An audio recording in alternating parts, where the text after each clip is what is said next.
আমি এতিম বলে কেউ আমাকে গুরুত্ব দেয় না। আচ্ছা, আমরা এতিমরা কি মানুষ না? আমার বিয়েটা পারিবারিকভাবেই হয়েছিল একজন বিবাহিত প্রবাসী ছেলের সাথে। যদি সে তার আগের স্ত্রী তাকে তালাক দিয়েছে, আমি এতিম হয় আমার ফুপু দাদু মনে করতেন আমার জন্য এর চেয়ে ভালো পাত্র আর পাওয়া যাবে না।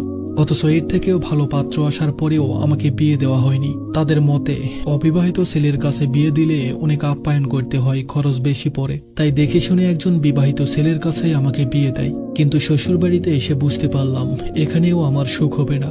আমার 2 ননদ আর আমার স্বামী, এই 3 ভাই বোন। বিয়ের 3 মাস পর আমার স্বামী বিদেশে চলে যায়। তার কথা শুনে ভেবেছিলাম সে আমাকে ভালো রাখবে, কিন্তু বিদেশে যাওয়ার পর সে পুরোপুরি পাল্টে যায়। ননদরা যতবার বাবার বাড়িতে আসতো ততবার কোনো না কোনো ঝামেলা বাঁধিয়ে যেত। আমার সবকিছুতেই দোষ ধরা হতো, আমাকে ছোট করে কথা বলা হতো। শ্বশুরবাড়ির সবাই যার তার সামনে আমাকে অপমান করত। এমনকি ননদের জামাইরাও।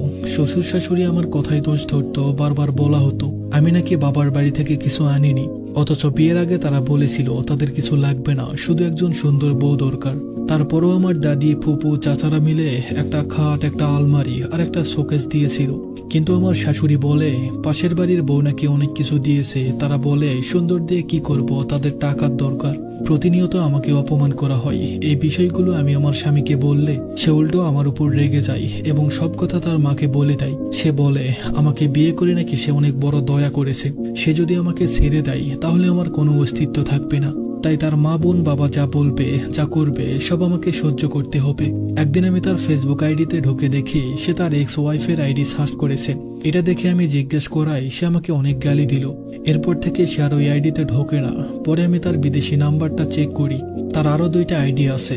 অথচ সে বলে সে নাকি ফেসবুক চালায় না। এই কথা বলায় সে আমাকে ছেড়ে দেওয়ার হুমকি দেয়। আবার আমার শাশুড়ি কথায় কথায় আমাকে তাড়িয়ে দেওয়ার হুমকি দেয়।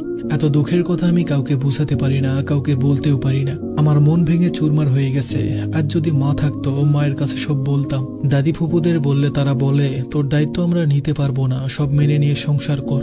এখানে আসার চেষ্টা করিস না, প্রয়োজনে ওখানেই মরে যাস, তবু এখানে আসিস না। আমার কপাল এত খারাপ কেন আল্লাহ?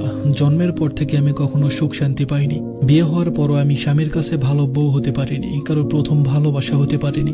সে এখন তার প্রথম বউকেই ভালোবাসে। আমার বিয়ে হয়েছে 1 বছর 22 দিন। কথায় কথায় সে আমাকে ছেড়ে দেওয়ার হুমকি দেয়। সে অনেক অহংকার করে বলে বিয়ে একটা হোক বা 2টা, সে ছেলে মানুষ, অনেক বিয়ে করতে পারে।